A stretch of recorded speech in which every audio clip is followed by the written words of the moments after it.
పల్లెటూరి ప్రజలంతా కూడా అవని శ్రీకర్ దగ్గరకు వెళ్ళి అక్షయ్ పాపను తీసుకొస్తారని మేమంతా ఎంతగానో ఎదురు చూసామమ్మా అని చెప్పి అంటూ ఉంటారు. అక్షయ్ పాప అవసరమైతే తప్పకుండా ఇక్కడికి తీసుకొస్తాము. ముందు ఈ ఊరికి ఉన్న సమస్య ఏంటో కాస్త వివరంగా చెప్పండి అని అవని అడుగుతూ ఉంటుంది. అప్పుడు పల్లెటూరి ప్రజలు, మన ఊర్లో సుబ్బయ్య మాట్లాడుతూనే పడిపోయాడమ్మా.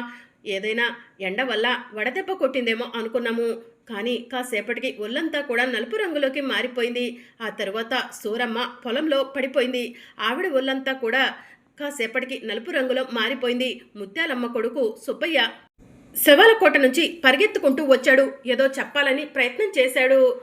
వాడు కూడా ఏమీ చెప్పకుండానే చనిపోయాడమ్మా. కాసేపటికి వాడి ఒళ్ళంతా కూడా నలుపు రంగులోకి మారిపోయింది. ఇంకా చెప్పాలంటే పంట పొలాలన్నీ నలుపు రంగులోకి మారిపోయాయి. మీరు వచ్చేటప్పుడు దారి అంతా కూడా చూసే ఉంటారు కదమ్మా. అందుకే ఈ సమస్యకు పరిష్కారం ఏంటని పూజారి గారిని అడిగితే, వేదవతి గారి జాతకం కలిగిన అక్షయ్ను తీసుకొచ్చి ఇక్కడ పూజలు జరిపిస్తే ఈ సమస్యకు పరిష్కారం దొరుకుతుందని, ఈ ఊరిలోకి వచ్చిన దుష్ట శక్తి బయటికి పోతుందని చెప్పారు. అందుకే అక్షయ్ అమ్మను పంపించమని వేదవతి గారిని అడగటానికి వచ్చాము అని పల్లెటూరి ప్రజలంతా చెప్తూ ఉంటారు. ఒకసారి నేను పూజారి గారిని కలవాలి, ఈ సమస్యకు ఇంకేదైనా పరిష్కారం ఉందేమో తెలుసుకుంటాను అని చెప్పి అవని పల్లెటూరి వాళ్ళను అడుగుతూ ఉంటుంది.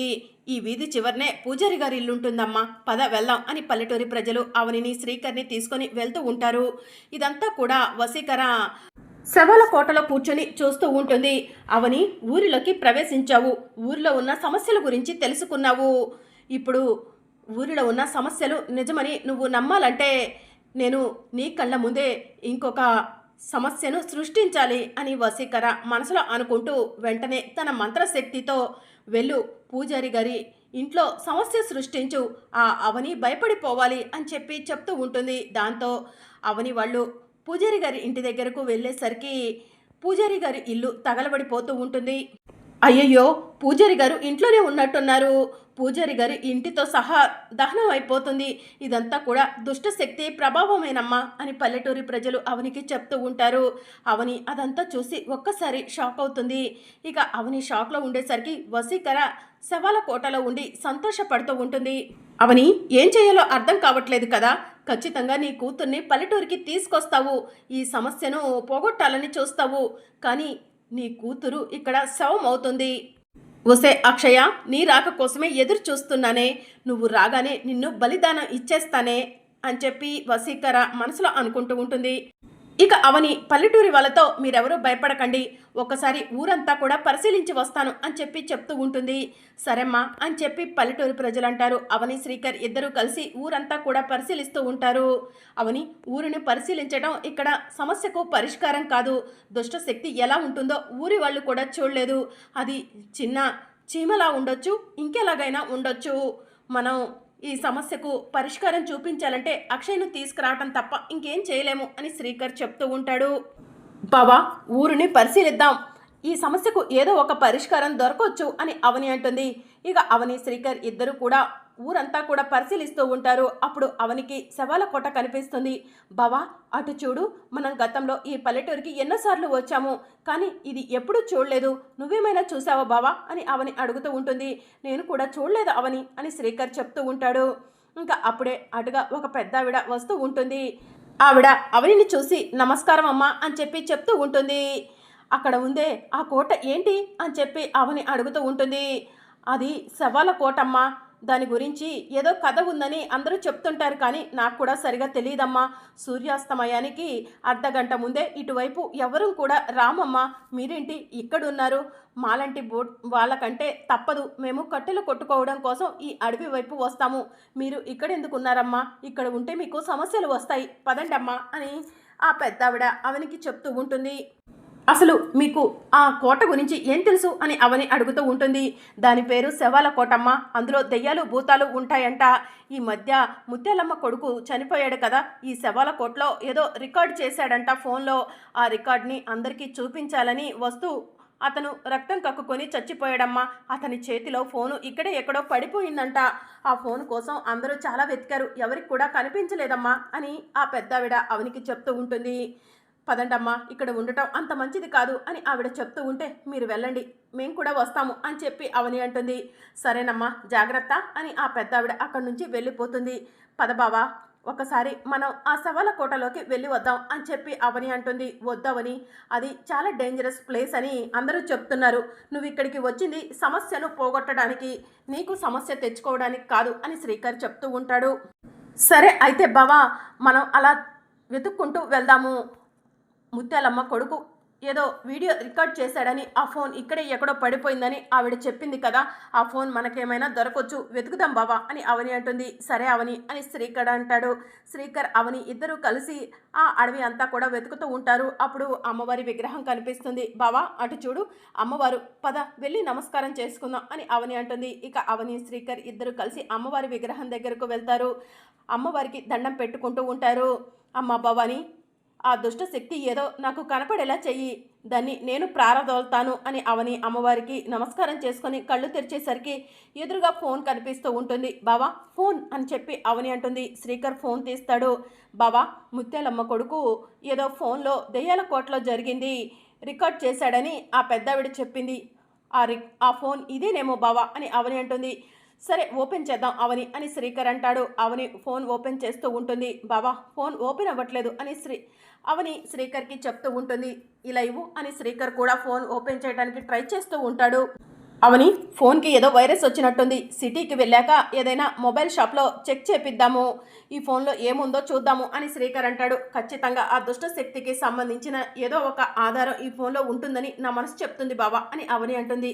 సరే అవని, పద ముందైతే వెళ్దాం అని శ్రీకర్ అంటాడు. ఇక ఇదంతా కూడా వసీకర దూరం నుంచి చూస్తూ ఉంటుంది.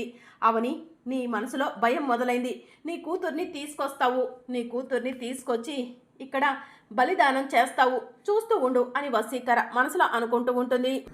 ఇక అవని శ్రీకర్ ఇద్దరు కలిసి అడవి నుంచి బయటకు వస్తారు. అమ్మ, ఊరంతా పరిశీలించారా, ఏదైనా సాక్ష్యం కానీ ఆధారం కానీ దొరికిందమ్మా అని పల్లెటూరి ప్రజలు అడుగుతూ ఉంటారు. ఎలాంటి సాక్ష్యాలు దొరకలేదు, ఎలాంటి ఆధారాలు దొరకలేదు అని అవని అంటుంది. ఊరి సమస్య ఏంటో చూశారు కదమ్మా, దుష్ట శక్తిని తరిమి కొట్టాలంటే అక్షయమ్మ రాక తప్పదు అని చెప్పి పల్లెటూరి ప్రజలు చెప్తూ ఉంటారు. మీరెవరు కంగారు పడకండి, అక్షయ్ను తీసుకొస్తాను, ఈ ఊరికి పట్టిన సమస్యను పోయేలా చేస్తాను అని అవని అంటుంది. సరే అమ్మా అని చెప్పి పల్లెటూరి ప్రజలు అంటారు. ఇక మరోవైపు అవని శ్రీకర్ ఇద్దరు కూడా పల్లెటూరు నుంచి సిటీకి బయలుదేరతారు. ఇక వేదవతిని రౌడీలు కట్టి పడేస్తారు. రే ఎవర్రా మీరు, నన్నెందుకు బంధించారా అని వేదవతి అంటూ ఉంటుంది. అవన్నీ నీకు అనవసరం, సైలెంట్గా ఉన్నావా లేదంటే మా చేతుల్లో చస్తావు అని చెప్పి రౌడీలు వేదవతిని బెదిరిస్తూ ఉంటారు. ఇది మీ పని కాదు, మీ వెనక ఎవరో ఉండి చేపిస్తున్నారు, నాకు అర్థమైంది అని వేదవతి అంటుంది. అవును, మా వెనక ఎవరో ఉండి చేపిస్తున్నారు, ఆవిడను చూడటానికి నీకు ఇంకా టైం ఉంది, చూసే సమయానికి చూద్దుగాని, కానీ ఇప్పుడైతే సైలెంట్గా ఉండు అని చెప్పి రౌడీలు వేదవతికి చెప్పి అక్కడి నుంచి వెళ్ళిపోతారు. ఇక వసీకర క్షుద్ర పూజలు చేస్తూ ఉంటే మాయా వసీకరకు కనిపించి వసీకర అని పిలవటంతో ఏంటి మాయా అని వసీకర అడుగుతూ ఉంటుంది. అవని పల్లెటూరికి వచ్చిందా వసీకర అని మాయ అడుగుతూ ఉంటుంది.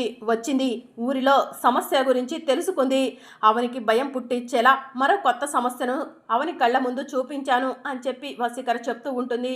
మరి అవని అక్షయ్ను తీసుకొస్తుంది అని మాయ వసీకర్ను అడుగుతూ ఉంటుంది. సమస్య కళ్ళతో చూసింది కాబట్టి ఖచ్చితంగా అక్షయ్ను తీసుకొస్తుంది అని వసీకర చెప్తూ ఉంటుంది.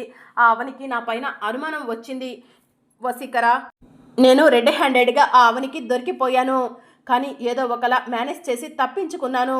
ఆ అవని తన అనుమానాన్ని ఇంకా ఇంకా బలపరుచుకునే ప్రయత్నం చేస్తూ ఉంటుంది. ఎట్టి పరిస్థితుల్లో అవనికి దొరకకూడదు, అవని మన గురించి అన్ని విషయాలు తెలుసుకునే లోపల మన పనిని మనం పూర్తి చేసుకోవాలి, అప్పుడే మన శక్తులు మనకు సిద్ధిస్తాయి, ఆ తరువాత అవని మనల్ని ఏమీ చేయలేవదు అని మాయ వసీకరకు చెప్తూ ఉంటుంది. నేను కూడా ఆ పనిలోనే ఉన్నాను మాయ అని వసీకర చెప్తూ ఉంటుంది. ఇక మరోవైపు అవని వాళ్ళు ఇంటికి వెళ్తారు. కుటుంబ సభ్యులందరి ముందు అక్షయ్ను పల్లెటూరికి తీసుకొస్తానని పల్లెటూరి ప్రజలకు మాటిచ్చాను మోయ అని చెప్పి అవని అంటుంది. అమ్మ, అక్షయ్ను పల్లెటూరికి తీసుకెళ్తే ఏదైనా ప్రమాదం ఏర్పడుతుందేమో అని పెద్దిరాజు చెప్తూ ఉంటాడు. అక్షయ కారణ జన్మురాలు, అమ్మవారి హంస, అక్షయకు ఏమీ అవ్వదన్నయ్య, వేదవతి అత్తయ్య తరువాత అక్షయ ఆ ఊరిని చూసుకోవాలని ఆ అమ్మవారు కోరుకుంటుందేమో, అందుకే అక్షయ్ చేతుల మీద ఈ కార్యం జరిపించడం కోసమే అమ్మవారు ఇదంతా చేస్తుందని నాకు అనిపిస్తుంది అని చెప్పి అవని అంటుంది. నీ కూతురు అక్షయ్ వల్లే ఇన్ని సమస్యలు అని చెప్పి నిహారిక అంటుంది. అప్పుడు కనిపించకుండా పోయింది, మళ్ళీ తిరిగొచ్చి మనందరికీ సమస్యలు సృష్టించింది అని చెప్పి వసంత్ అంటుంది. ఒక సమస్య, 2 సమస్యల? ఆ అక్షయ్ వల్ల ఎన్ని సమస్యలో! అర్చన రూపంలో, అక్షయ్ రూపంలో రీఎంట్రీ అదరగొట్టింది అని కృష్ణబాబు చెప్తూ ఉంటాడు. కనపడకుండా పోయింది, శాశ్వతంగా పైలోకానికి పోయి ఉంటే బాగుండేది అని నిహారిక అక్షయ్ను అంటూ ఉంటుంది. దాంతో అవనికి కోపం వచ్చి నిహారికను పైకి లేపి నిహారిక చంప మీద లాగిపెట్టి ఒక్కటిస్తుంది.